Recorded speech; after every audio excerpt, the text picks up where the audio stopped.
Okay, so yeah, let's get started. I really wanted to focus on these late works because, as I said in the show, you know, the solo piano music of Brahms is not as well known as his other repertoire. And for him, at the end of his life, you know, to come back and to do these very intimate pieces, and after he had retired, you know, just to give a little background, he had composed the second string quintet as his swan song to composing, and it's this big rousing work. It got this huge reception, and then he's like, "I'm out. I'm done." And then within a year, he went to a concert and heard the clarinetist Richard Mühlfeld, and was so inspired by his playing and his artistry that he returned to composing. And then, since he got the juices flowing with those two clarinet pieces, that's when he went after these 20 piano works. So it's you know, and it was funny. Paul alluded, you know, I call them miniatures in the title of the show, but you know, as miniature pieces, what these relatively brief works, you know, the emotions that they convey are just so profound. And Brahms, toward the end of his life, since we had a weather interruption during the first intermezzo, I thought I should play the first intermezzo here. So let me, without further ado, let me play the first. What was the first I liked the best? The first intermezzo of Opus 117. Oh, sorry. I didn't share this correctly.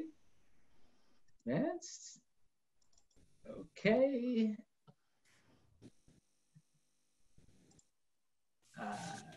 Here we go. Oh. This is intermezzo number 1, Opus 117. Here we go.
That was what you missed. So what would you say that that is conveying, that intermezzo? This is the first piece of the Opus 117. Sadness. Sadness. You use the word melancholy in the broadcast, and I think it is. It's longing, and it's just beautiful. And by the way, this was Paul Lewis playing here too, right? Yes. He's incredible. He's a wonderful pianist. Yeah. I like the way that the piano, Lewis is the pianist. When Yes. you're talking with him, he compared late Brahms to late Beethoven, when they're both very contemplative, I think is the word. Just distilling. He used the word distill down, or maybe you did use the word. I want the last chord. Is that a dominant seventh? What is that last chord? Do you know? It felt like we're not quite ended. It's not a dominant seventh. Okay. I believe it's in the tonic, but it's very spread out. I'd have to look. I'd have to look at the score, but it's spaced very widely, very open, the chord. But it's not a dominant seventh. Well, emotionally, I feel it conveys also a sense of farewell. There's something about it that it's a leaving in its, and it's, yeah, and it's sweet, but it's knowing there's leaving going on. Yeah. Mm-hmm. Yeah. Yeah, I find there's a wistfulness. Yeah. Mm-hmm. In this music. Yeah. I think it's reminiscence. Very, It's very, fun. very wistful in sort of, again, I always think about these works as hearkening back and looking back and at loss and love, Yeah. and these feelings in his life as an older man. But a part of, I wanted to share some moments of my interview with Paul. Paul Lewis, he was 2/3 of this program, comprised a large part of it, but we only used a portion of the interview on the show. And I wanted to share with you some of my interview with him, speaking about this particular intermezzo, as well as beginning to speak about the Opus 118 number 2. So let me share that video clip with you, and you have the distinct honor of seeing my my recording studio. Okay. And I know you'll all be very impressed with my setup. So here is Paul Lewis and me. Here we go.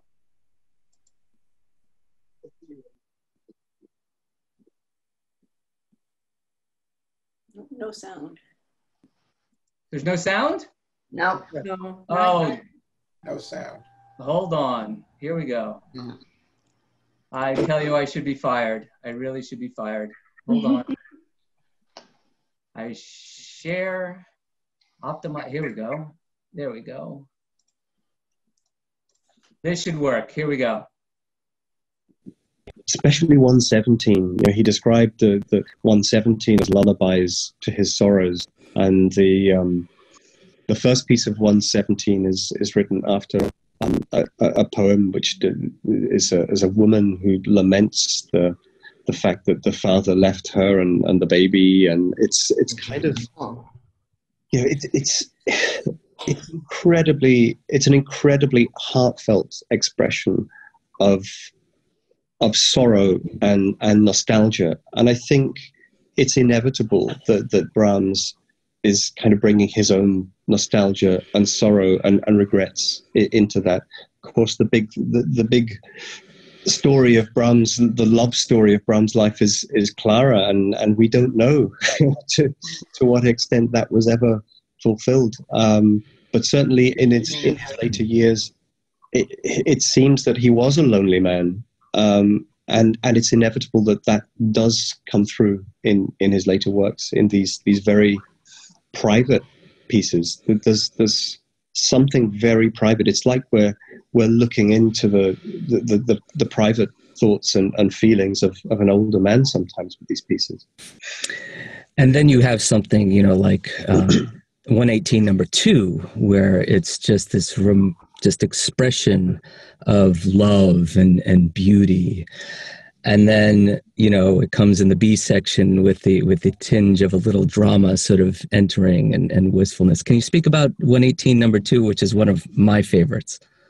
Yeah, that's one of the real favorites, isn't it, of all of the late pieces. It's exactly what you say. It is an expression of love. But what makes these things fascinating is that there's always a flip side. When you look at any of these pieces, they're never just one thing. And in the if you like the A sections of Opus 118 number 2, it is just this overwhelmingly generous expression of love, and yet the middle section has this turbulence and this doubt about it, which that's the human side of love, isn't it? You don't have one side without the other, and it's all there. And I think Brahms is really just masterful in the way he expresses that and brings the whole thing together. It's easy to see why that piece is as popular as it is. It's a love song, it is a song, and that's what is, I think, characteristic of many of these late pieces, is that there's a singing quality to all of these things. The next piece, the third of Opus 118, which you can hear in a kind of almost a fanfare-like way, but in fact it's called ballad. That has a singing quality about it. There's a lot of the human voice in these later works.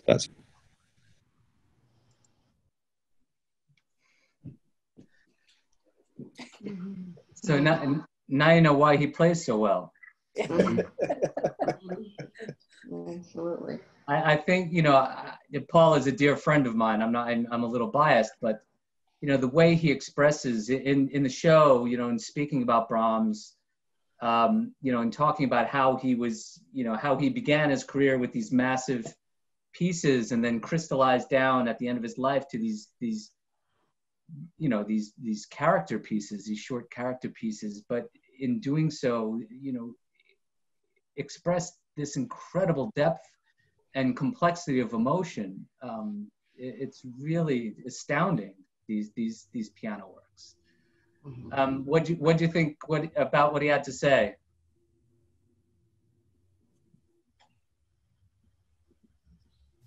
I think he summed it up as well as anybody possibly could. I mean, what else is there to say? I mean, it's incredibly beautiful music, but it's also incredibly deep music. It's not, there's not a moment of trifle about it whatsoever. It is all really heartfelt, beautiful music that nobody else could have written the way Brahms wrote. It really speaks for itself. I'm sorry? It really speaks for itself. Yeah. He refers to the third of the set, a ballad, which we did not include tonight in the show, and I thought I would like to play some of that piece since he referred to it in this interview for you, which is fairly brief. So let's hear the Opus 118 number 3, the ballad. Let's see if I can do this without messing up here.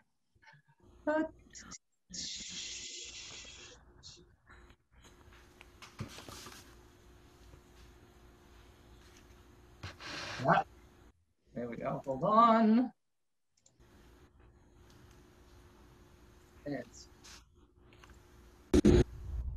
And here we go.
I want to get back to what.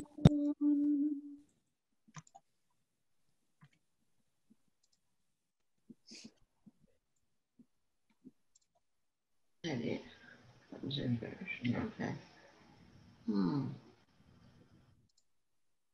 Wonderful. Yes. So you see that Brahms, you know, inherently uses the contrast between these two Yes. intimacy. It was adoration.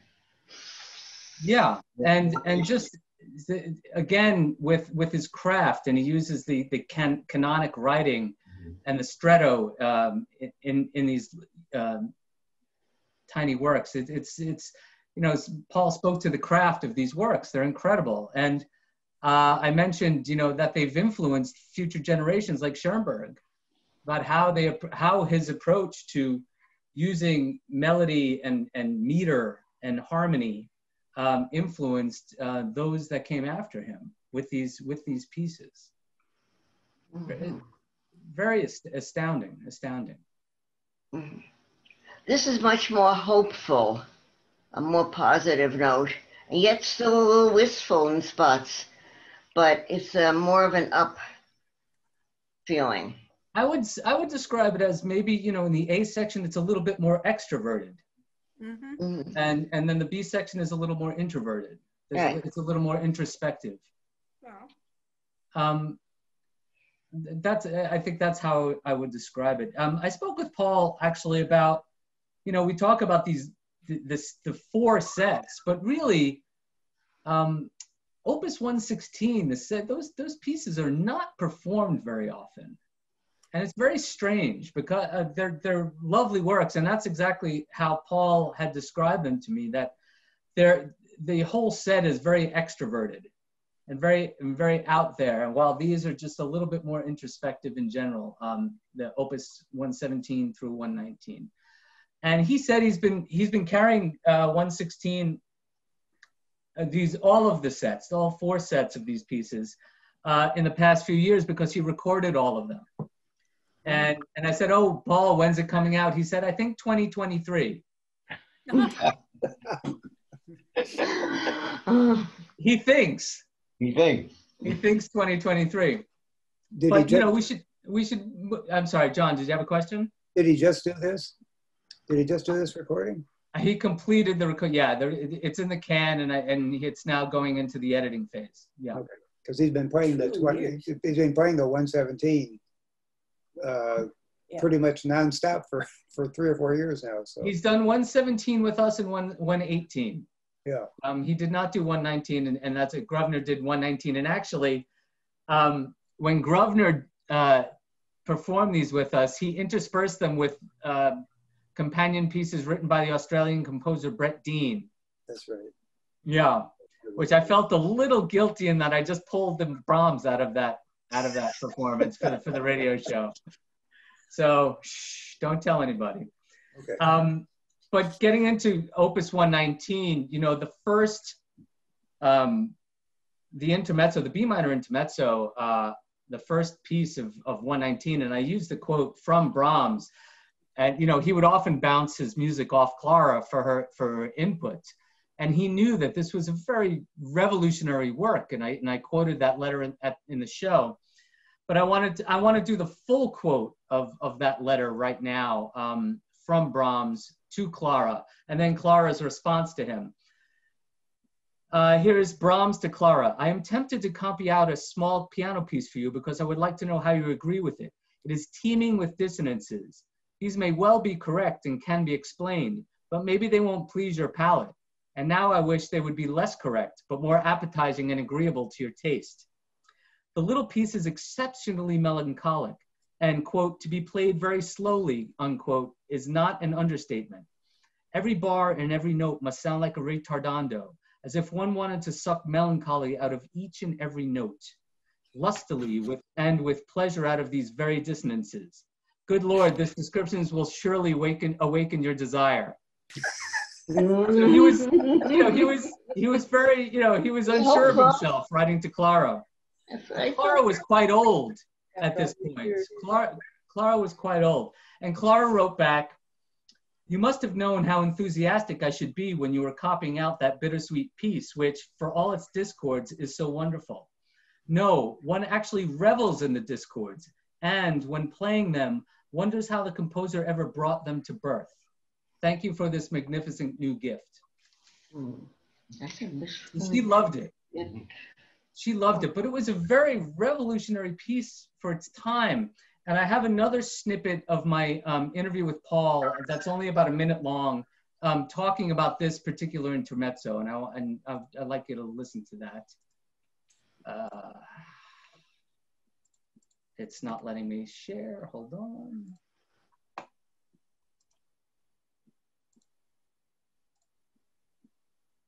I'm having, hold on.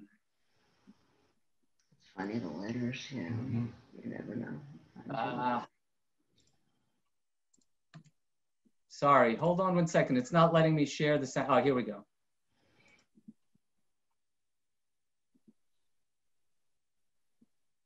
It's not giving me, hold on, it's not giving me the screen.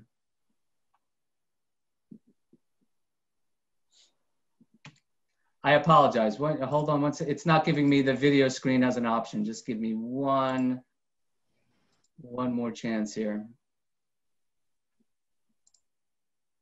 There it is. Haha. Okay, here we go. I wanted to get back to what you were speaking about, the remarkable craft that Brahms utilizes in all of his works, and especially these works. The first intermezzo of Opus 119, the B minor, which starts with these cascading chords in this very sort of amorphous time. Can you speak a little bit about the B minor? Yeah, that's. I understand that's a piece that Brahms was particularly proud of. You can see why it's incredibly original for starters in terms of the piano writing.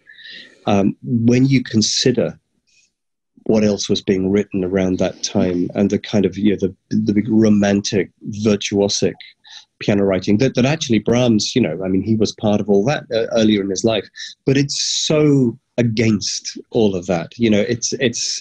It's just something completely different. It's and the way he builds out of these cascading falling thirds, and sort of challenges us to work out where this is going harmonically and melodically as well. And he sort of throws clues at us, but doesn't really give us much concrete information. There's such a lot of doubt in this piece, and it really it resolves at the last moment. In the last chord, we don't really get much of a clue where this is going until that moment. It's a kind of suspension. In a way, it's a suspension of expression, if you like.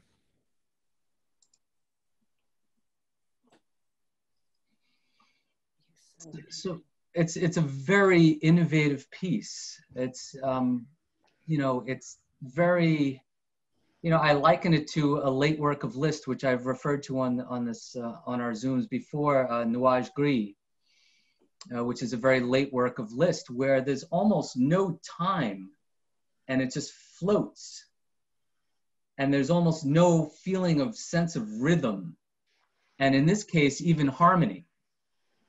He's just cascading the notes over and over again, just like raindrops, almost like Debussy going down. And it's, you know, completely original. And unlike anything he had ever written up to that point. It's a really remarkable little piece that that the first intermezzo of Opus 119, the B minor. You know, it's just extraordinary. And for us, you know, to have these works, you know, and I spoke about the clarinet works, these late works. And then you have Brahms at the twilight, really at the twilight of his life, looking inward,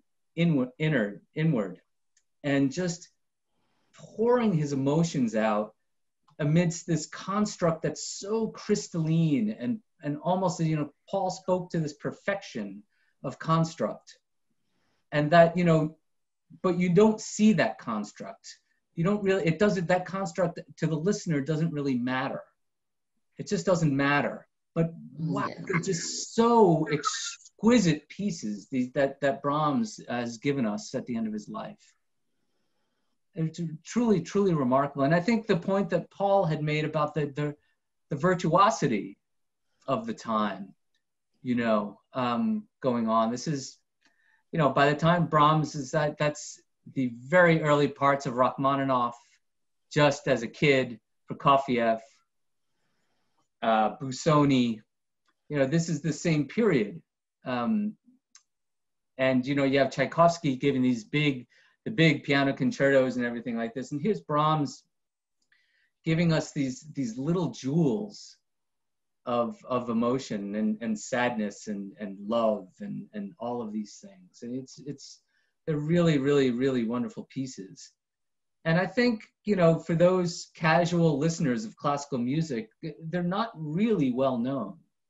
I don't think they're played as much. If you listen to classical radio, you'll be hearing the piano concerto, you'll be hearing, you know, some of the piano chamber music and the trios and the quartets and even the quintet. But these late works, you don't hear very much. And I mentioned in my text that, you know, the lead-in, I chose the lead-in of my show every week to be Opus 118, number 2. Because I think that is just one of the most gorgeous things ever written in music. It was no mistake that I used that piece going in and out of these shows. So, any further thoughts about Brahms in these works? Derek, I have a question. Your reference to Debussy makes me think, how familiar was Debussy with his work? Do you know? To my knowledge, you know, I've been spending a lot of time with the Swafford biography, and I haven't seen any evidence of Debussy and Brahms. I should look at it from the Debussy perspective, frankly. But to my knowledge, there wasn't a lot of, I'm sure, of course, Debussy was aware of Brahms. I mean, I don't think there's any question. Whether the two had ever met, I don't believe so. Brahms, toward the end of his life, was very Vienna-centric, and he was either, you know, he wasn't touring or anything, and he was either composing or at the pub. I mean, that was his life in Vienna, and smoking his cigars. But John, I'll look into that. I'm not aware of a connection. There was a connection with Mahler, and a meeting of Mahler and Brahms. There's a story where Brahms was walking down the street, and his friends were like, "Come, we're coming to the opera house." I believe it was Mozart. I think it was Don Giovanni, encouraging him. He's like, "I don't want to hear that. I don't want to hear some guy. You know, I don't want to hear it. I don't want to hear it." And they said, "No, come. It's this young conductor, Mahler." And Brahms ended up going to the opera and then wrote Mahler a personal note saying it was the most profound performance of the work that he'd heard. And that was very important for Mahler. Two very different camps of composition. Mahler was ensconced in the Wagnerian school. But Debussy, I'm really not sure. I'm not sure. Any other questions?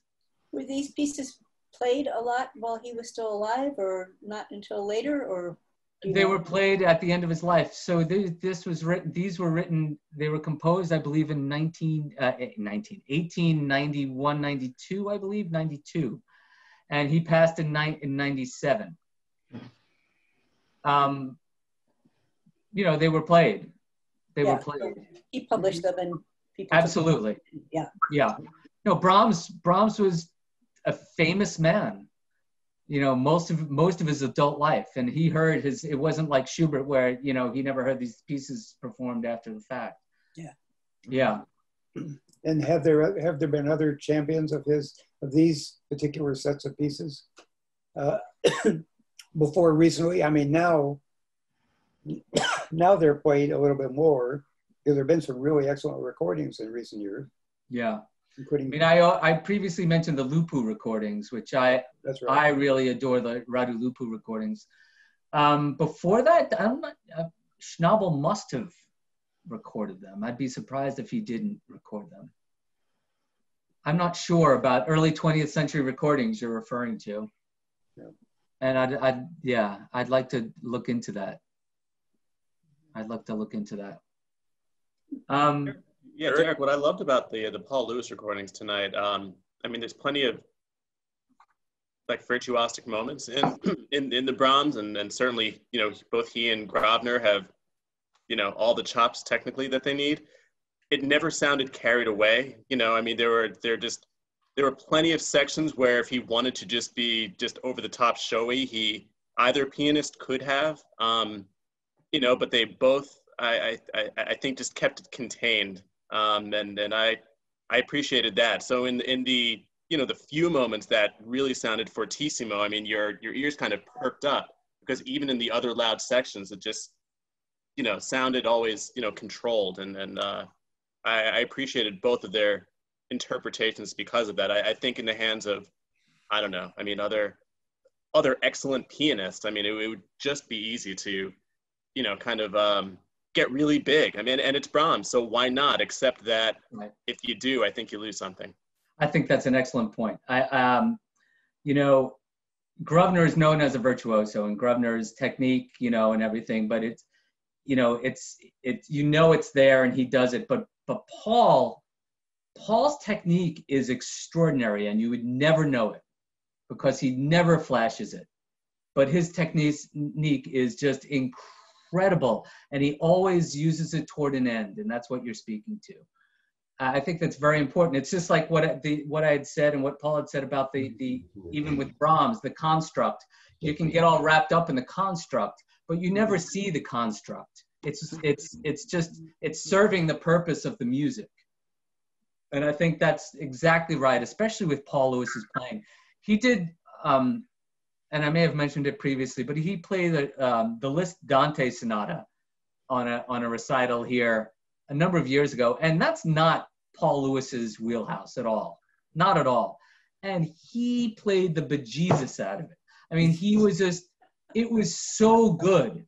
And I was like, I didn't know he had got that kind of technique for that exact reason, Brian. I didn't know. And he just went bam. And it was just like, wow, it was incredible. I think that's very important. Virtuosity for virtuosity's sake is, for me, meaningless. It's meaningless. Dan, did you have a question? Yeah, while he was alive, was Brahms better known as a composer or as a performer on the piano? Definitely a composer. He's a composer that played piano well. Okay. And he wasn't like, you know, Schumann or Clara Schumann or Liszt. He was not in that category of pianist. Okay. He played well. I believe I quote on the second show, this show next week, a Joachim quote, that he was a very sensitive player, that he was a very talented and sensitive player. And he premiered a lot of his chamber music and the songs he would always do, but he was not this big touring pianist at all. He was always first a composer. And I don't believe he performed other people's works. I think he was only performing, I don't want to say, you know, black and white, but he mostly was playing his own music. Yeah, yeah. But definitely a pianist of skill. Don't get me wrong. Like he could play the piano very, very well, but he was not a touring virtuoso. I read once where in his early years he played downstairs in a brothel. I don't know if you can verify that or not. Make a living. Tune in next week.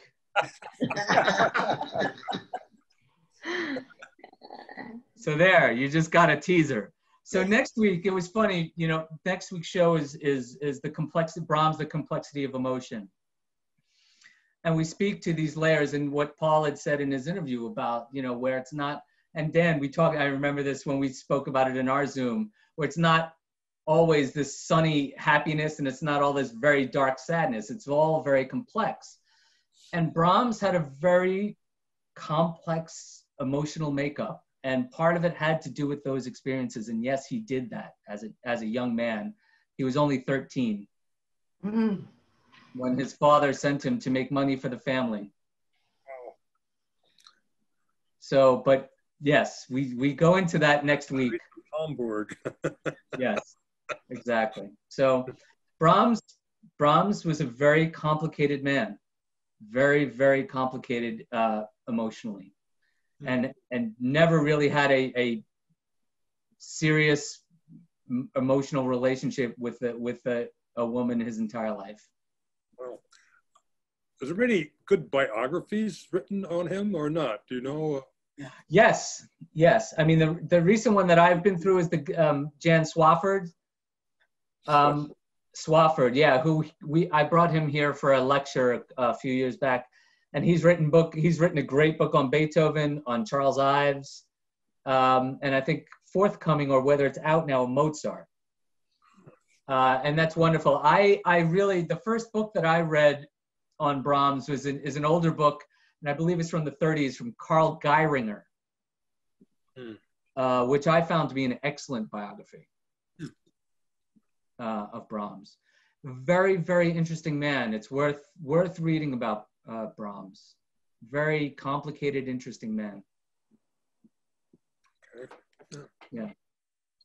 Anything else? Well, thank you. Okay. Thank you. Thank you. Oh, two things. Sorry, before I forget. I just posted all of my September programs on our website. Okay. Which I just put out. So I hope you find that interesting. And last week we were talking about the Bartók out of doors and recordings. I don't know, John, if you've explored anything since we spoke. Well, the one I found that I really liked, that I listened to excerpts of, was Beatrice Rana played those on her Clyburn competition when she got the silver medal.